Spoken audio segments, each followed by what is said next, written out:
June 28, 1914. Sarajevo. 2 bullets from a Browning pistol end a royal life.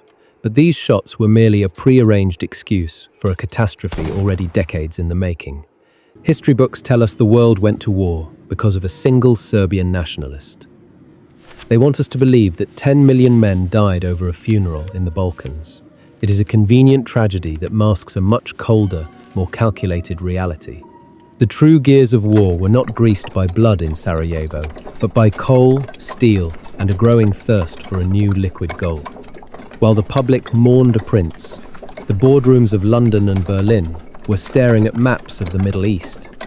A massive engineering project was threatening to bypass the British Navy and change the global order forever. Germany was building a bridge of iron across 2 continents.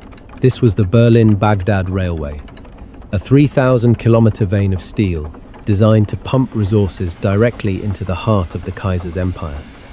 It represented an existential threat to the centuries-old maritime dominance of Great Britain. If completed, this track would allow German troops and goods to reach the Persian Gulf in days, not weeks. It would render the British Suez Canal, the crown jewel of their imperial logistics, practically obsolete. The British Empire could survive a dead archduke, but it could not survive a German-controlled gateway to the east. We are taught to look at the spark, yet we ignore the massive pile of dry timber that had been stacked for 20 years. Diplomacy was failing not because of ethnic tensions, but because of industrial competition. The balance of power was shifting from the waves of the ocean to the rails of the land. In the late 19th century, the British Navy ruled every major trade route on the planet. Their dominance was total, anchored by a chain of ports from Gibraltar to Singapore. Any nation wishing to trade globally had to do so under the watchful eyes of British cannons. Germany, a rising industrial titan, found itself geographically strangled. To the west was the Atlantic, policed by the Royal Navy. To the east lay the vast Russian wilderness. The Kaiser needed an exit strategy that did not involve asking London for permission. The solution was as ambitious as it was dangerous. By connecting Berlin to the ancient city of Baghdad, Germany would bypass the sea entirely. They were creating a closed-loop economic system that the British could neither tax nor blockade. This was the iron reality that the history books often skip over in favor of the Sarajevo drama. The assassination provided the perfect emotional cover for a war that the great powers had already deemed necessary. It was a mobilization of public sentiment for a conflict over private interests. By 1914, construction on the railway was advancing, though significant gaps remained, and the tension was at a breaking point. The British knew that once the last spike was driven, the Middle East would become a German province. They were watching a chess match where their opponent was about to promote a pawn to a queen. The geography of the world was being rewritten by surveyors and engineers. Every mile of track laid toward Baghdad was seen as a direct assault on the British way of life. The diplomats in London were no longer talking about peace. They were calculating the cost of a preemptive strike. The Archduke's death was not the cause, it was the signal. It was the moment the mask of diplomacy was dropped to reveal the cold, hard face of economic warfare. The world was about to burn, and the fire was being fueled by something much more valuable than royal pride. While the public focused on the tragedy in Sarajevo, a secret report was landing on the desks of the British Admiralty. This document did not mention Serbian nationalism or Balkan borders. It spoke of a discovery in the desert that would change the nature of power forever. The Industrial Revolution had reached a critical tipping point where coal was no longer enough. The great navies of the world were beginning to eye a new, more efficient fuel source. This shift meant that the locations of the world's fuel depots were about to change. The British had spent decades securing the world's coal stations, but they were behind in the race for petroleum. They realized that the Berlin-Baghdad Railway was not just about moving grain or soldiers. It was a direct pipeline to the most significant oil deposits ever discovered. The Kaiser's engineers weren't just building a transport link, They were staking a claim on the future. They had mapped out the Mesopotamian plains and found what the British had missed. The railway was the key to unlocking an ocean of oil that lay beneath the sand. This realization sent shockwaves through the halls of Westminster. The British Empire was built on the sea, and the sea was about to be dominated by oil-burning ships. If Germany controlled the source, they controlled the waves, and by extension, the world. The assassination myth serves to humanize a war that was fundamentally inhuman. It turns a cold-blooded resource grab into a story of honor and alliances. But if you follow the money and the tracks, the story changes completely.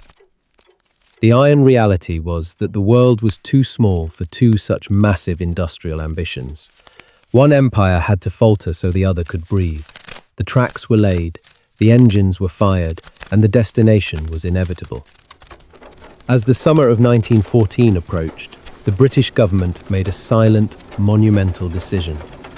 They were no longer concerned with the fate of the Austro-Hungarian throne.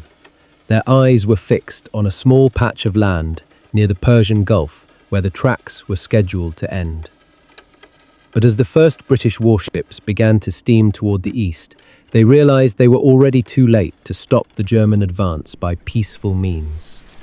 The race for the desert had begun, and the prize was nothing less than the next century of global supremacy. At the dawn of the 20th century, the British Empire was not merely a country, but the administrator of the global commons. 1/4 of the world's landmass was shaded in imperial pink, and every major maritime choke point was under the shadow of a British garrison. This was the era of Pax Britannica, a peace maintained not by consensus, but by the overwhelming weight of the Royal Navy. The British strategic doctrine was simple and absolute, known as the two-power standard. It mandated that the British fleet must be larger and more powerful than the next two largest navies in the world combined. This was the insurance policy for an island nation that imported its food and exported its industrial might. As long as London controlled the waves, it controlled the pulse of global civilization. Central to this dominance was the Suez Canal, often referred to as the jugular vein of the empire. This narrow strip of water in Egypt cut the journey to India by thousands of miles, allowing British goods and troops to circulate with unrivaled speed. To the strategists in Whitehall, any development that could bypass or threaten this canal was viewed as an act of indirect aggression. The empire was a finely tuned machine, and its fuel was the undisputed control of the seas. But while Britain looked outward toward the oceans, a new titan was rising in the center of Europe. The unification of Germany in 1871 had transformed a fragmented collection of states into a singular, high-performance industrial engine. Under the guidance of the Iron Chancellor, Otto von Bismarck, Germany had quietly built the most efficient bureaucracy and educational system on the continent. By the 1890s, the apprentice was rapidly beginning to surpass the master. German steel production exploded, leaving British foundries in the dust and creating a surplus of heavy machinery that needed new markets. Their chemical industry was inventing the future, producing dyes, fertilizers, and explosives that the rest of the world could not live without. The Made in Germany label, originally intended by the British as a mark of inferior quality, had become a gold standard of engineering. This was a challenge that could not be met with mere diplomacy. It was a fundamental shift in the world's economic gravity. When Kaiser Wilhelm II took the throne, the cautious diplomacy of the past was replaced by a flamboyant and aggressive world policy. The Kaiser was obsessed with the idea that Germany deserved its own place in the sun, equal to that of his British cousins. He viewed the British naval monopoly not as a stabilizing force, but as a steel cage designed to keep Germany a second-rate power. The rivalry was no longer just about trade. It had become a deeply personal and existential struggle for prestige.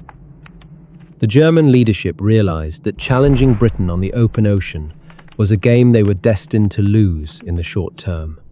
The Royal Navy had centuries of experience and a global network of coaling stations that would take decades to replicate. Instead of trying to break through the front door of the Atlantic, Germany looked for a back door through the Eurasian landmass. They began to envision a future where the center of world power shifted from the coastline to the interior. This was the birth of a radical geopolitical strategy that prioritized land-based logistics over maritime trade. If Germany could create a secure high-speed corridor from the heart of Europe to the depths of Asia, the British Navy would become irrelevant.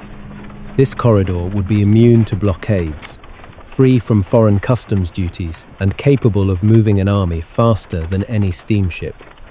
It was a plan to turn the European continent into a fortress that could breathe and trade without ever touching the sea. The British watched this development with a growing sense of dread that bordered on paranoia. They understood that their empire was a maritime monopoly, and monopolies are fragile things that cannot survive the introduction of a superior alternative. Every German factory built and every ton of coal mined in the Ruhr Valley was a hammer blow against the old order. The tension in the drawing rooms of London was palpable as they realized the era of easy dominance was coming to an end. To the British elite, the German challenge was not just a matter of national pride, but a threat to the very dividends that funded their lifestyle. The City of London was the financial heart of the world, and that heart pumped blood through the veins of maritime trade. If the trade routes shifted to the land, the banks of London would lose their grip on the global economy. The struggle was becoming a battle between the old money of the sea and the new money of the land. By the turn of the century, the two empires were locked in a silent arms race that went far beyond the construction of battleships. It was a race to define the infrastructure of the 20th century and to decide which nation would set the standards for global commerce. The British tried to maintain their lead through traditional alliances, but the German momentum seemed unstoppable. The stage was set for a confrontation that would require only the slightest nudge to turn into a total war. The German challenge was unique because it was the first time a land power had the industrial capacity to build a bypass around the global ocean. This was not just a regional dispute over borders, it was a systemic threat to the entire concept of a sea-based empire. The British knew they could not win a prolonged economic war against a unified and industrialized Europe. They needed a way to force the issue before the German advantage became permanent. Amidst this atmosphere of high-stakes competition, the plans for the Berlin-Baghdad Railway were finalized and put into motion. It was the physical manifestation of Germany's ambition and the ultimate nightmare for the British Admiralty. The railway was the weapon that would finally break the British naval wall and open the gates to the east. But as the first sections of track were laid, a secret survey revealed something even more dangerous, hidden beneath the Mesopotamian soil. The British agents operating in the Ottoman Empire sent back reports that changed the nature of the conflict from a trade war to a survival struggle. These reports contained geological data that suggested the railway was heading toward a prize far more valuable than silk or spices. The British realized that if the Germans reached their destination, they would control the lifeblood of the modern world.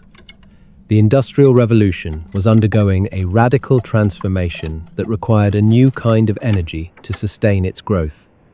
Coal had built the 19th century, but the 20th century would belong to the nation that controlled the flow of oil. The British Admiralty, led by a young Winston Churchill, made the fateful decision to convert the entire Royal Navy from coal to petroleum. This move increased the speed and range of their ships, but it also created a desperate, strategic dependency. Britain had plenty of coal at home, but it had almost no domestic oil reserves to speak of. Their entire naval supremacy now rested on a resource that was located thousands of miles away in the territory of a crumbling Ottoman Empire. Meanwhile, the German railway was carving a path directly toward those same oil fields. The tracks were no longer just a transport link, they were a countdown to the end of British naval power. The geography of the Middle East was being remapped by oil prospectors and railway engineers with a cold, clinical precision. Every mile of steel laid by German workers was a mile that the British could not control. The diplomats in London realized that if they did not stop the railway, Germany would soon have a direct overland pipeline to the largest oil deposits on Earth.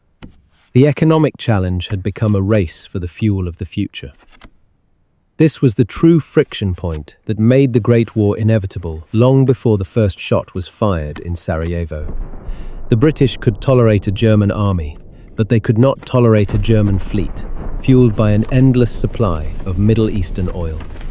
The two empires were on a collision course that no amount of royal weddings or diplomatic summits could prevent. The logic of industrial survival had overwritten the logic of peace. As the summer of 1914 approached, the British government began to prepare the public for a conflict that they framed in terms of honor and treaty obligations. Beneath the surface, however, the mobilization was driven by the urgent need to secure the Persian Gulf before the railway arrived. The maps in the war rooms were not focused on the borders of Serbia, but on the logistics of the Mesopotamian desert. The tracks were not just moving toward a city. They were moving toward a discovery that would make the British fleet obsolete overnight. London realized they had to act, not just to stop a train, but to prevent the birth of an invincible empire. The financing of this iron spine was orchestrated by Georg von Siemens and the directors of Deutsche Bank with cold, mathematical precision. They did not just see a railway. They saw a sovereign debt instrument that would bind the Ottoman Empire to Berlin for a century. By providing the capital that the Sultan desperately needed, Germany secured exclusive rights to all minerals and resources found within 20 kilometers on either side of the tracks. This was the birth of a new type of imperialism that used ledger books and engineering blueprints instead of bayonets and naval blockades. The project was designed to be a self-sustaining economic ecosystem that bypassed every British maritime checkpoint on the planet. For the first time in history, the geography of the Middle East was being organized by a continental power rather than a maritime one. The technical specifications of the line were a marvel of Prussian efficiency and strategic foresight. The tracks were built to the standard gauge used in Europe, ensuring that a train departing from Berlin could reach the Persian Gulf without ever changing its wheels. This seamless integration meant that German industry could flood Eastern markets with goods that were cheaper and faster than anything arriving by sea. To the British Admiralty, this was not just a commercial venture. It was a mobile fortress moving across the land. A train could move 10 times faster than a steamship and was completely immune to the storms of the Mediterranean or the bottlenecks of the Suez Canal. If a conflict broke out, the Kaiser could effectively teleport an entire army to the doorstep of British India before the Royal Navy could even weigh anchor. Sultan Abdul Hamid II viewed the railway as his last chance to hold his fracturing empire together against European encroachment. By connecting the remote provinces of Mesopotamia to the capital in Istanbul, he could deploy his troops and tax collectors with terrifying speed. The railway was the central nervous system of a dying empire being resurrected by German technology and German capital. The British responded by attempting to strangle the project in its infancy through aggressive financial warfare in the halls of global banking. They pressured international markets to deny loans to the Ottoman government and used their influence in the Balkans to create diplomatic hurdles. Every tunnel blasted through the Taurus Mountains was met with a new set of sanctions or a manufactured border dispute coordinated from London. Despite these obstacles, the iron advanced mile by mile across the Anatolian plateau, driven by the sheer will of German engineers. These men were not just surveyors. They were the vanguard of a new world order that prioritized the heartland over the coast. By 1910, the construction had reached the rugged terrain of the south, putting the project within striking distance of its final, most dangerous objective. The geography of the region meant that the railway would have to terminate near the Persian Gulf, a region the British considered their private lake. To prevent this, the British government signed a secret protection treaty with the Sheikh of Kuwait, effectively blocking the railway's path to the sea. This was a direct act of geopolitical sabotage designed to ensure the German line remained a road to nowhere. The Germans, however, were not deterred by these coastal blockades because their true interest had begun to shift inland. As the tracks moved deeper into the Mesopotamian desert, the geological surveys began to return data that was far more valuable than transit fees. The engineers realized they were not just building a transport link, but a massive industrial extraction machine. Every bridge and every station was positioned with a dual purpose that the public did not yet understand. The railway was the key to a closed economic loop that would allow Germany to function as a global superpower without ever needing to sail a ship through the English Channel. The British realized that their centuries of naval investment were being bypassed by a simple line of steel and steam.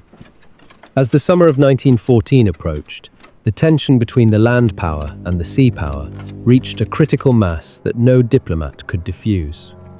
The railway had become the physical manifestation of a zero-sum game, where one empire's survival meant the other's decline.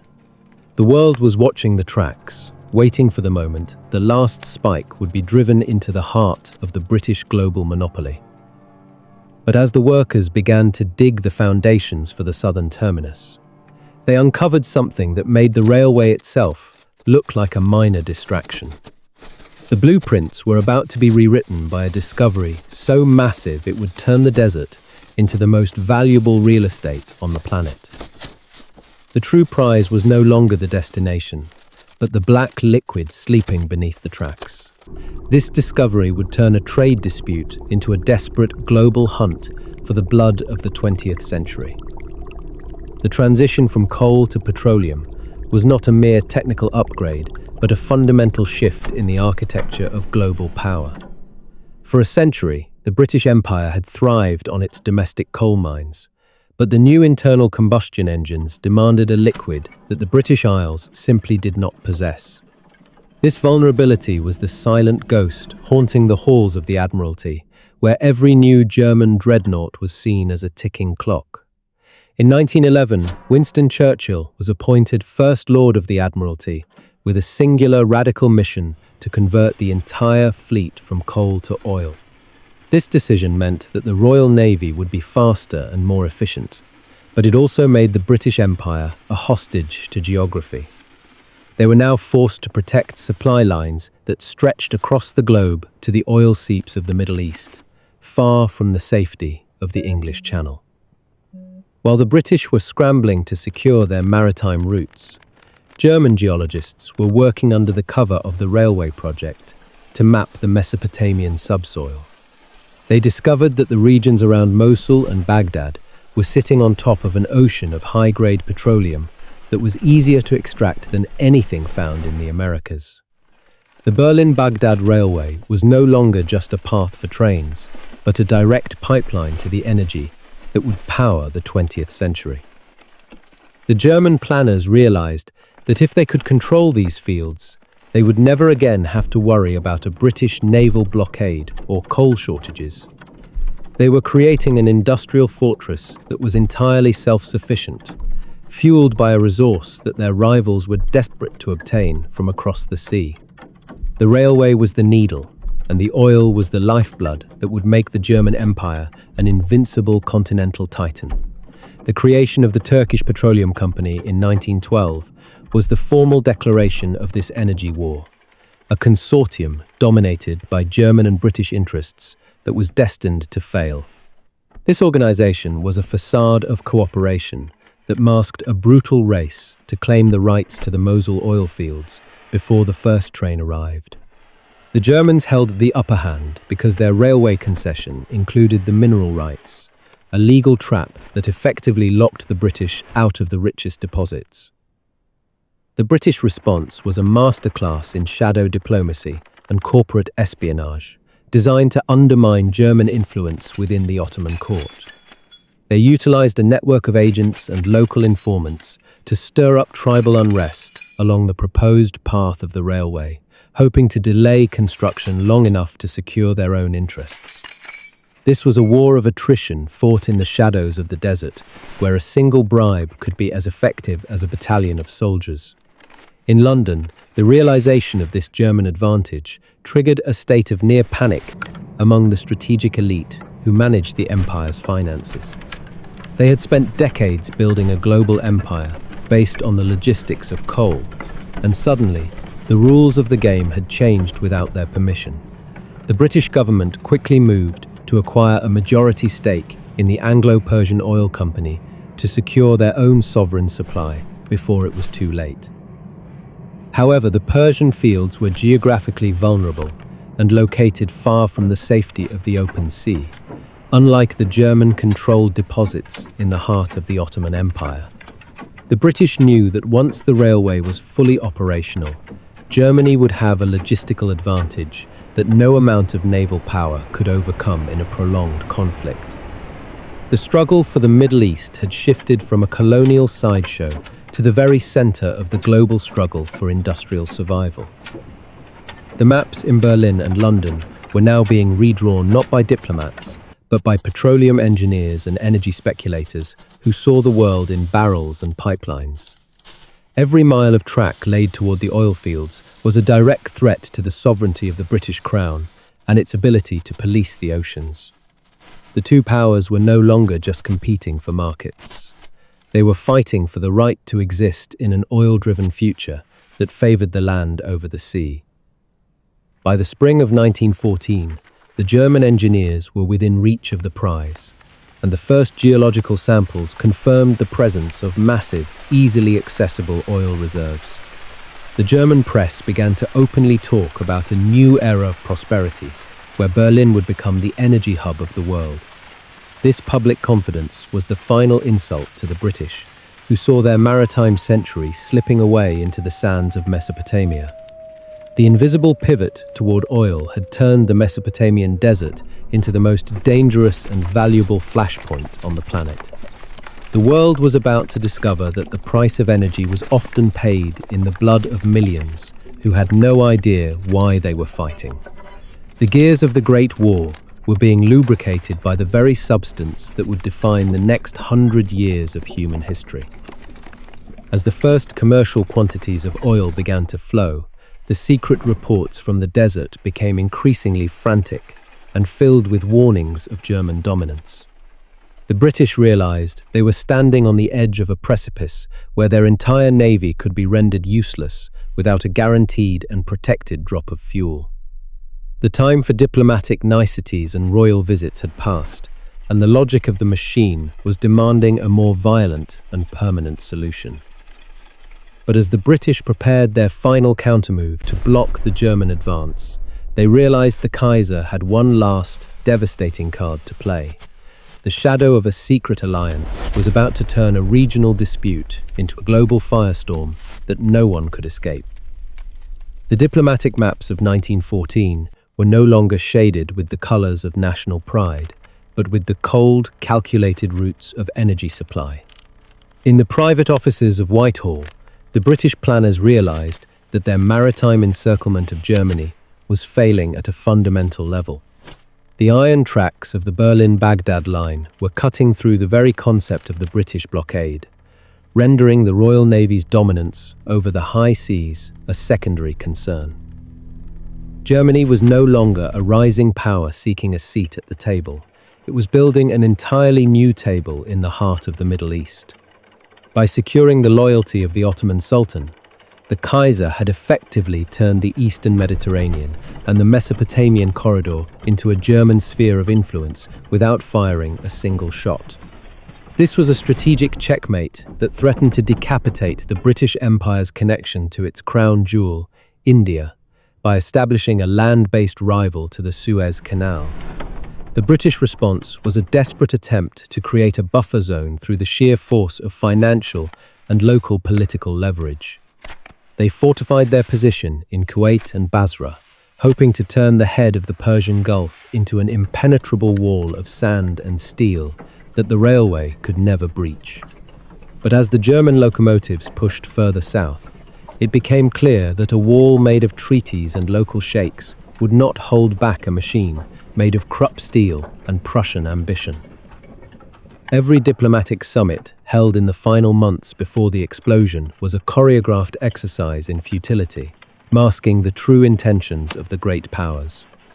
Behind the polite smiles of the royal cousins, the military staffs were already finalizing their mobilization schedules and target lists with surgical precision. The logic of the industrial machine had taken over, and it demanded a level of resources that the current world order could no longer provide to everyone simultaneously. The British cabinet was deeply divided between those who favoured a peaceful settlement and those who saw a German-controlled Middle East as a death sentence for the empire. Winston Churchill, ever the realist, argued that the safety of the fleet was non-negotiable and that any threat to the oil supply was a direct act of war. For Churchill and his allies, the railway was not a bridge to the future, but a fuse that had already been lit and was burning toward the heart of London. Meanwhile, in Berlin, the German High Command viewed British interference as a hypocritical attempt to keep Germany in a state of permanent economic vassalage. They believed that the natural evolution of history was on their side, moving away from the era of the sea and toward the era of the integrated continent. The Kaiser felt that his empire had been pushed into a corner where the only way out was to shatter the cage of the British naval monopoly once and for all. This was the inevitable collision of two incompatible visions for the 20th century, one based on the legacy of the maritime past and the other on the mechanics of the land-based future.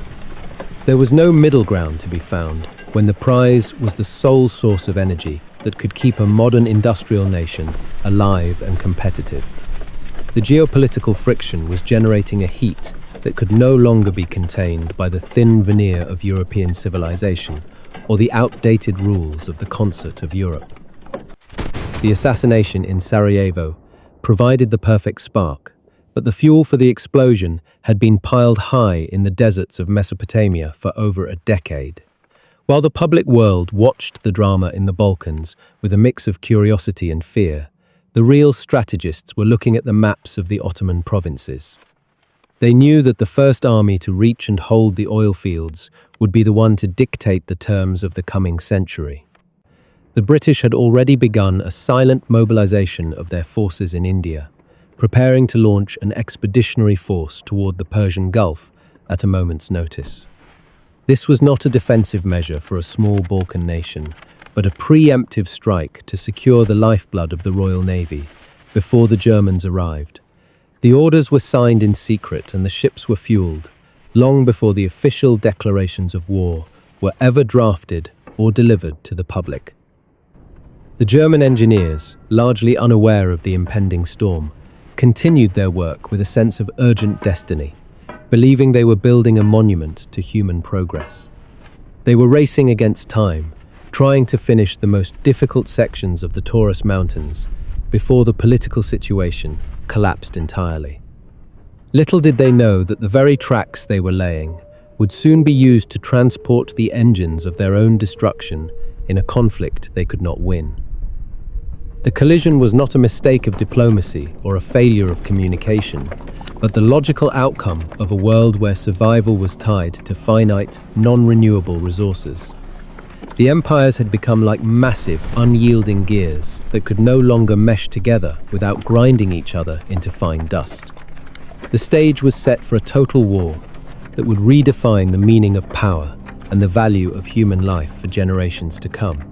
As the final days of peace slipped away, the British Admiralty received a signal that confirmed their worst fears about the German-Ottoman alliance. It was a piece of intelligence so explosive it made the threat of the railway look like a minor inconvenience in a much larger game. The British realized that the Germans weren't just planning to build a railway. They were preparing to turn the entire Middle East into an economic fortress that would severely marginalize British global influence.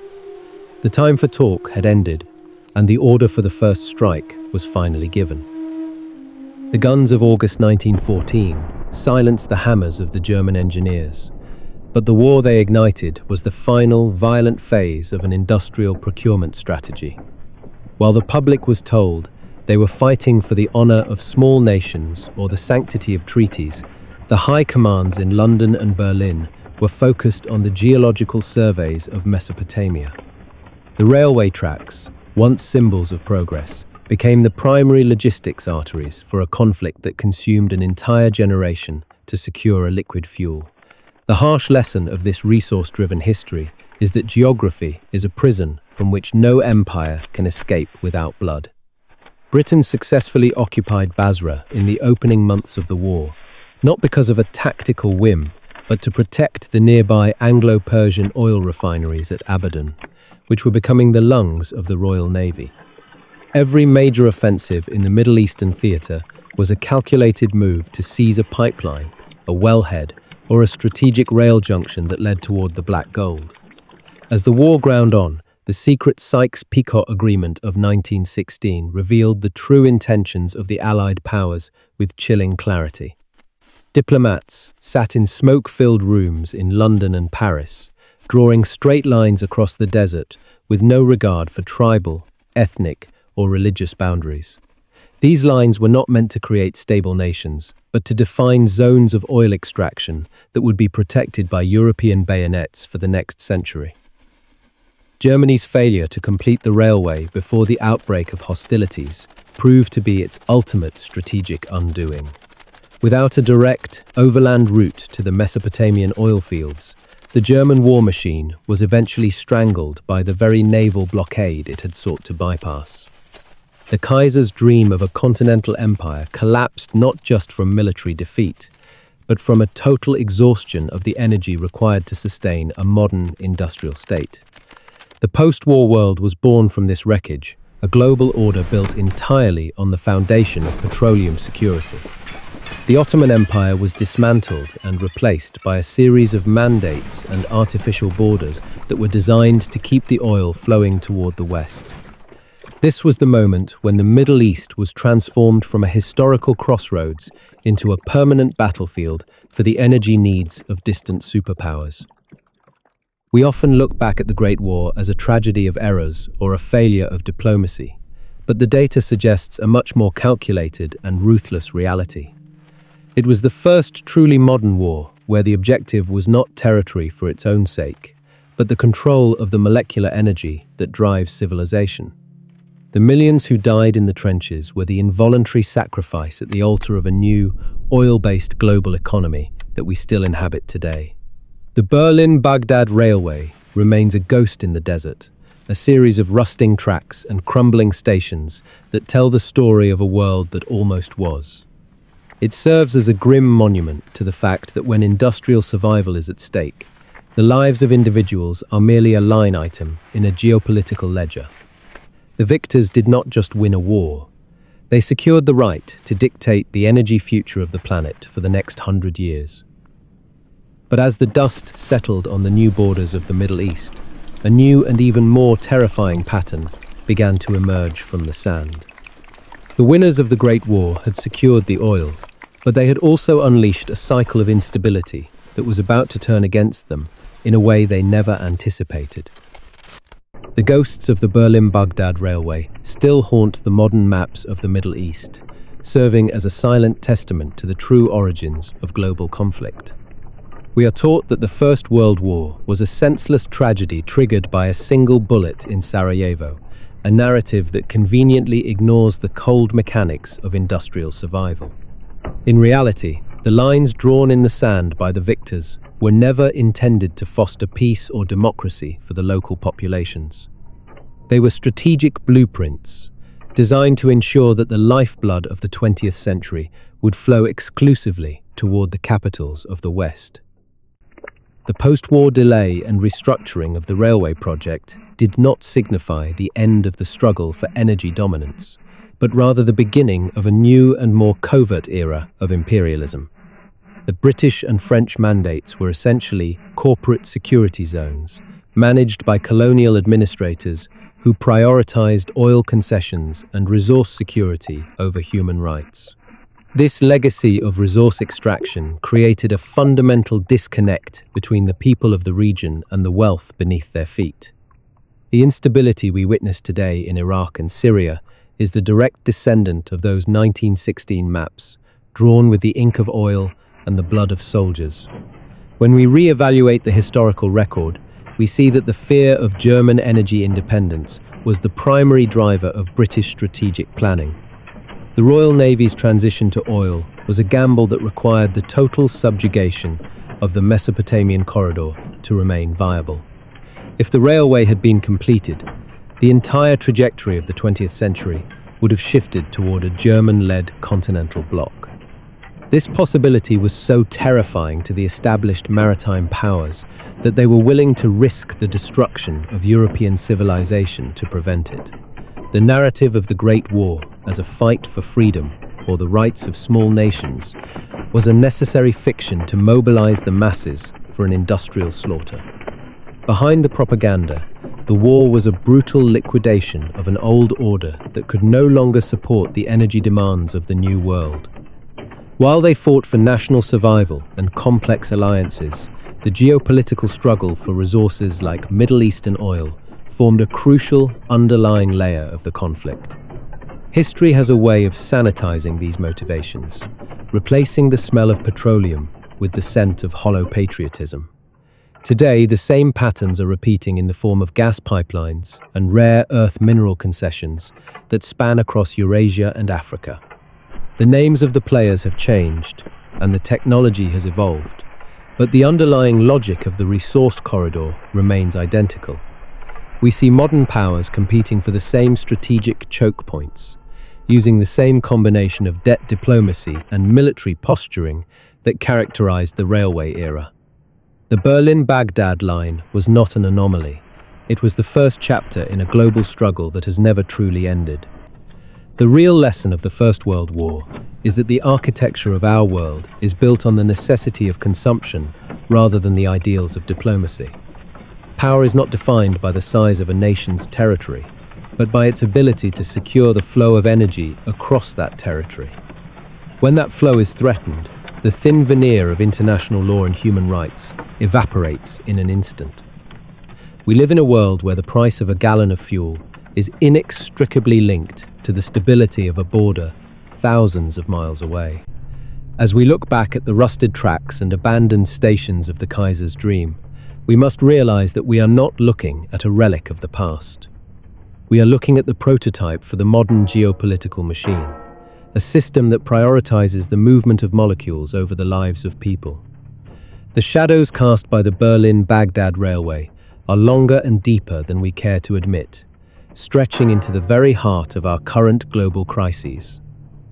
To understand our present, we must be willing to look past the myths and confront the cold, oily reality of our history. The struggle for the Middle East was never about religion, culture, or even the borders of nations, but about who would own the future of energy. The victors of 1918 thought they had settled the question forever, but they only succeeded in creating a century of resentment and recurring war.